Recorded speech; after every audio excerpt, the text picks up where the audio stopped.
देखते हैं, एनसीईआरटी का फ्रिक्शन का बेस्ड है, फ्रिक्शन पर बेस्ड है। What is the acceleration of the block and trolley system in figure. ये ब्लॉक है 3 kg की ब्लॉक है, और ये ट्रॉली है 20 kg, और ये सरफेस है। If coefficient of kinetic friction between trolley and surface is how much, 0.04। यहां पर जो कोफिशिएंट ऑफ फ्रिक्शन है वो 0.04 है। तो क्या फाइंड करना है इसमें, what is the acceleration of this and what is the tension in the string. ये न्यूटन सेकंड लॉ पर बेस्ड है, फ्रिक्शन पर बेस्ड है। तो आप एक एक ब्लॉक को लेंगे और उस पर देखेंगे फोर्स क्या क्या लग रहे हैं और ये सिस्टम किधर चल रहा है। ये 3 kg बॉडी है, इसका वेट डाउनवर्ड होगा हमेशा, how much it is 3g, और tension is upward. My dear children, हम ऐसा नहीं मान सकते कि ये ब्लॉक इसको खींच रहा है, क्योंकि इधर को फोर्स कोई नहीं लग रहा है। तो नेचुरली ये 3 kg बॉडी ही इस ब्लॉक को, इस ट्रॉली को आगे की तरफ पुल करेगी, इसलिए ये वाला 3 kg बॉडी ये डाउनवर्ड चलेगा। ये जो स्ट्रिंग है ये मासलेस है, तो जो इसका एक्सेलरेशन होगा 3 kg बॉडी का, वही एक्सेलरेशन इस ब्लॉक का भी होगा, तो इन दोनों का एक्सेलरेशन सेम होगा। चलो फॉर 3 kg बॉडी देखो इक्वेशन क्या बनती है, फॉर 3 kg बॉडी, ये बॉडी डिसेंड हो रही है, ये बॉडी डिसेंड हो रही है, तो 3g डाउनवर्ड है, t अपवर्ड है, तो नेट फोर्स इस पर होगा downward 3g minus t।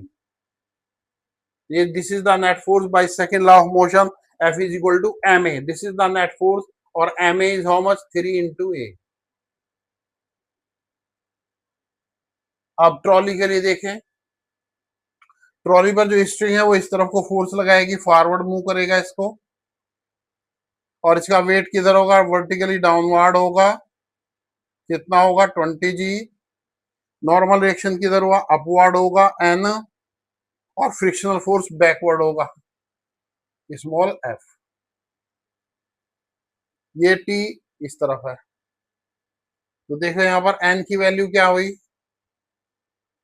n equal and opposite होगा किसके, 20g के, और t फॉरवर्ड है, f बैकवर्ड है, तो इसके लिए क्या हुआ ट्रॉली के लिए, फॉर ट्रॉली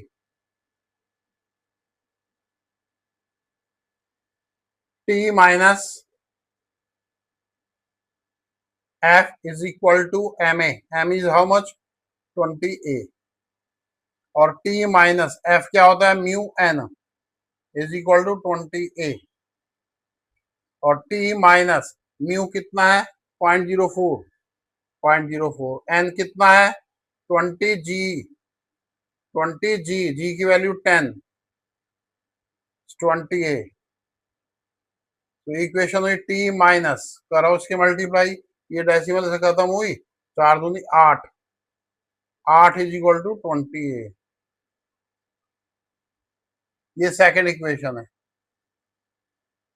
फर्स्ट और सेकंड को ऐड करो, तो 3g minus T is equal to 3a, equation first, t minus 8 is equal to 20a, add किया है दोनों को, t cancelled out, 3g, g मतलब 10, 30 माइनस 8 कितना है 22 इज 23a, तो 20 upon 23 is equal to a। ये एक्सेलरेशन आ गया सिस्टम का। इस सिस्टम का एक्सेलरेशन पॉइंट में आप कैलकुलेट कर सकते हैं, putting the value of t over here, putting the value of a in this equation में, a रख दो या यहां रख दो a की वैल्यू, तो t आ जाएगा, तो t is equal to 20a, is a is 22 upon 23 plus 8, so t is equal to 440 plus 184 upon 23, तो t is equal to, add करो इसको, 4, 8 4 12, 5 और 1 6 अपॉन 23 न्यूटन। ये टेंशन आएगा इसमें, इसको पॉइंट में निकाल सकते हैं आप। इसमें इंपॉर्टेंट बात क्या, how to frame the equation, ये जो इक्वेशन ये कैसे बनाते हैं, ये आपको पहले भी हमने बताया था। ये Newton second law of motion से है, ये भी वैसे ही है कि इसकी मोशन किधर है, देखते हैं नेट फोर्स क्या है, सिंपल